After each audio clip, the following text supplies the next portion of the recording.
construindo esses vídeos na intenção de divulgar o pensamento de Carl Gustav Jung, mas sempre relacionando ele a um sociólogo, a um antropólogo, a um psicólogo, a um filósofo. Isso porque o meu interesse é que Jung possa passear pelas culturas e, dessa maneira, nós vamos contribuindo para uma humanidade melhor. Então, eu vou falar hoje sobre os relacionamentos. Aí eu pergunto a você: você conhece alguém? A conversa flui, os encontros são bons. Parece que finalmente vai dar certo. A pessoa some sem briga, sem explicação, sem despedida. Simplesmente desaparece. Isso tem nome: ghosting. E se você já passou por isso, ou já fez isso com alguém, este vídeo é para você. Porque a pergunta que eu quero responder hoje é uma das mais urgentes do nosso tempo. Por que ficou tão difícil amar? Porque as pessoas parecem substituíveis. Porque o compromisso, que já foi sonho, virou quase uma ameaça. Para responder, eu vou unir dois pensadores, Zygmunt Bauman, o sociólogo que diagnosticou a nossa época com esse termo, modernidade líquida, e Carl Gustav Jung, médico e psiquiatra que mapeou o que acontece dentro de nós quando dizemos eu te amo. Um vai explicar o que o mundo fez com o amor. O outro, o que nossa própria alma fez com ele. Assista esse vídeo até o final para você entender isso.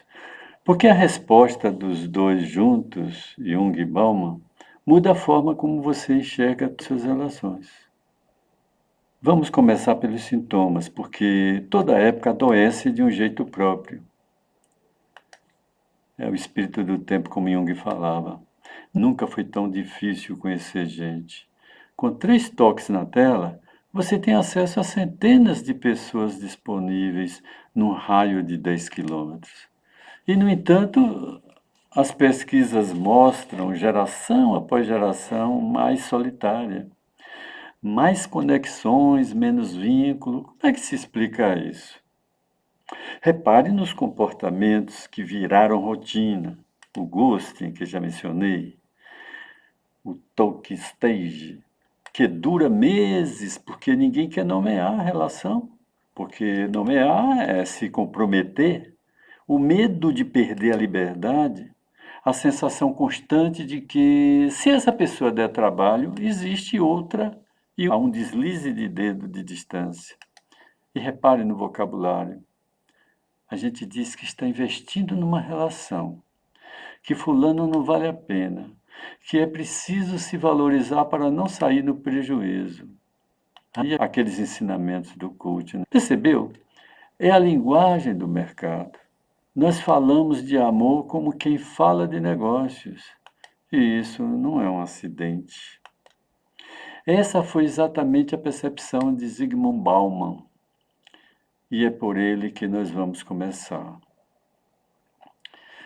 Um sociólogo polonês que morreu em 2017 e que criou uma das metáforas mais poderosas para entender o nosso tempo, que é a modernidade líquida, ele denominou. A ideia é simples. As gerações anteriores viviam num mundo sólido. Emprego para toda a vida, casamento para a vida toda, a mesma cidade, a mesma comunidade, a mesma igreja. Essas estruturas podiam ser opressivas, e muitas vezes eram, mas não davam forma à vida, eram âncoras. O nosso mundo derreteu essas estruturas. Tudo ficou líquido, escorre, muda de forma, não se fixa em nada. Você troca de emprego, de cidade, de identidade, e Bauman percebeu que essa liquidez invadiu o território mais íntimo de todos, o amor. No livro Amor Líquido, ele descreve o que aconteceu numa sociedade organizada em torno do consumo. Nós fomos treinados desde crianças a nos relacionar com o mundo como consumidores. E o consumidor tem uma regra de ouro: nenhum produto é para sempre. Se satisfaz, fica. Se decepciona, troca. Se aparece um modelo melhor, atualiza. O problema é que começamos a aplicar essa lógica às pessoas. Bowman diz que as relações modernas viraram o que ele chama de relações de bolso. Você tira do bolso quando precisa e guarda quando não precisa mais. Conexões fáceis de entrar e principalmente fáceis de sair. O compromisso de longo prazo passou a ser visto como uma armadilha, porque ele limita justamente aquilo que a sociedade de consumo mais promete: a liberdade de escolher de novo, sempre, a qualquer momento. E aqui está a ironia cruel que Bauman aponta. Nós queremos, ao mesmo tempo, duas coisas incompatíveis.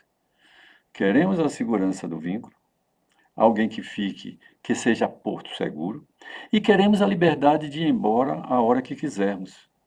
Apertamos os laços e deixamos a porta aberta. O resultado é essa angústia permanente.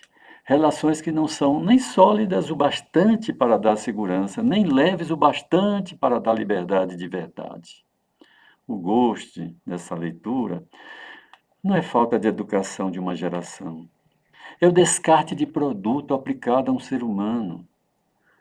Bauman explica o cenário, mas ele mesmo reconheceria que a sociologia não explica tudo. Porque tem uma pergunta que ela não alcança. Por que a paixão começa tão intensa e desaba tão rápido? Por que a pessoa que parecia perfeita em 3 meses se torna insuportável? Isso não é o mercado, isso é a alma. E aí precisamos de Jung, precisamos de entender como ele explica esse fenômeno. Carl Gustav Jung passou a vida estudando o que existe em nós além da consciência. E uma de suas descobertas mais perturbadoras é esta: quando você se apaixona perdidamente por alguém, na maior parte das vezes você não está vendo essa pessoa. Você está vendo uma imagem que mora dentro de você, projetada nela. E Jung chamou essa imagem de ânima no homem e de ânimos na mulher. São conceitos junguianos. Funciona assim: todo homem carrega no inconsciente uma imagem feminina interior, construída ao longo da vida e da própria história da humanidade. Toda mulher carrega o equivalente masculino. Essas imagens ficam adormecidas até que aparece alguém no mundo real que serve de gancho para elas. Quando isso acontece, é a experiência que a gente chama de paixão. Aquela sensação de eu conheço essa pessoa desde sempre. Nunca senti nada igual. Ela é diferente de todas. É arrebatador. Mas repare no detalhe. Você está encantado por algo que veio de dentro de você. O outro, nesse momento, é uma tela de cinema e o filme é seu. É você que está projetando nessa tela e vendo a pessoa que você ama muito, ela mobiliza você em todas as sensações e direções. E aí vem a parte dolorosa. Toda a projeção, mais cedo ou mais tarde, cai. A convivência se encarrega disso. Como é que essa outra pessoa vai atender suas expectativas ou saber o que você está projetando nela?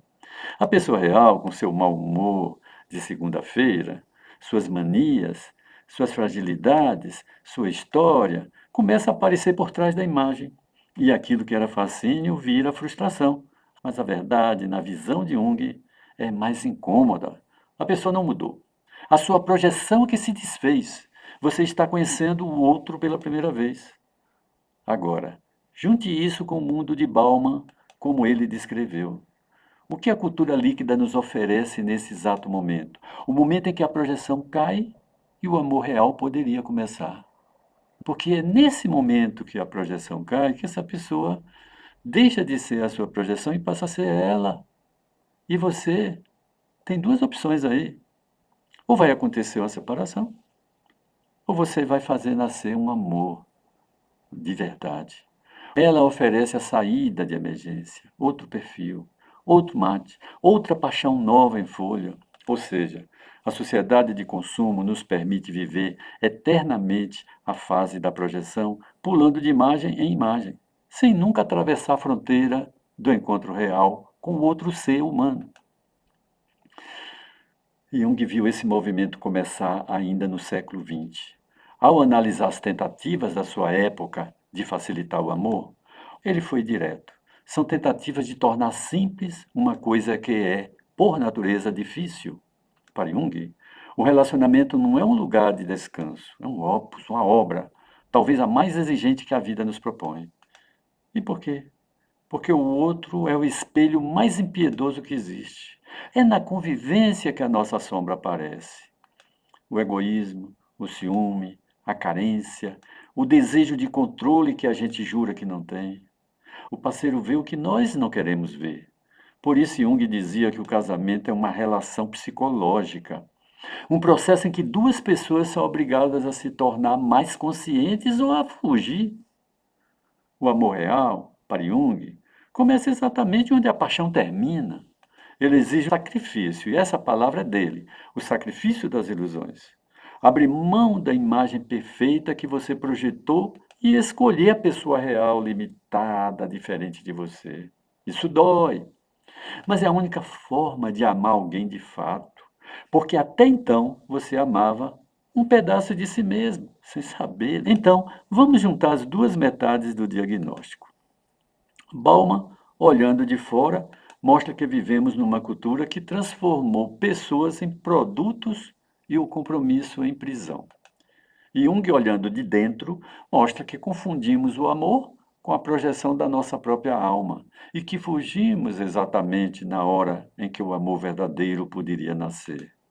A cultura líquida e a projeção formam um círculo vicioso perfeito.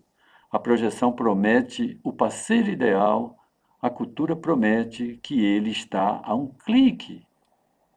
Um alimenta o outro. E nós ficamos girando, cada vez mais conectados, cada vez mais sós. O que fazer? Não existe fórmula, mas existem três atitudes que decorrem direto do que vimos. Primeira, desconfie daquela paixão avassaladora e desconfie também da decepção avassaladora. As duas costumam ser a mesma projeção, primeiro subindo, depois caindo. Antes de descartar uma pessoa, faça essa pergunta a si mesmo: eu estou decepcionado com essa pessoa ou com a imagem que eu coloquei nela? Segunda, entenda que a crise não é o fim da relação. Muitas vezes é o começo dela. O casal que atravessa a queda das projeções e continua se escolhendo está, na primeira vez, se relacionando de verdade. O que vem antes disso é ensaio. Terceira, trate o vínculo como obra, não como produto. Produto se avalia pela satisfação que entrega hoje. Obra se constrói com tempo, atrito e permanência. Numa cultura em que tudo é descartável, o compromisso deixou de ser conformismo. Hoje ele é quase um ato revolucionário. Ora, vamos pensar nisso. Os nossos objetos podemos descartar, mas a relação é outra coisa. Bauman morreu alertando que uma sociedade de laços frouxos é uma sociedade frágil. Jung passou a vida mostrando que ninguém se torna inteiro sozinho. É no encontro com o outro que a gente se descobre e se transforma. Talvez a dificuldade de amar hoje não seja um defeito seu. Eu preciso do outro para ver meu espelho. É o sintoma de uma época inteira. Mas entender o mecanismo, a liquidez lá fora, a projeção aqui dentro, é o primeiro passo para não ser mais arrastado por ele. Me conta nos comentários, você viveu a queda de uma projeção? Aquele momento em que a pessoa perfeita se tornou humana? O que você fez com isso? Se este vídeo fez sentido, deixe o like, se inscreva no canal e compartilhe com alguém que precisa ouvir isso. Eu peço isso para que eu possa levar essas ideias mais adiante. No próximo vídeo eu vou falar sobre outra combinação e outra relação de Jung com outro autor. Vamos aguardar até lá, é surpresa.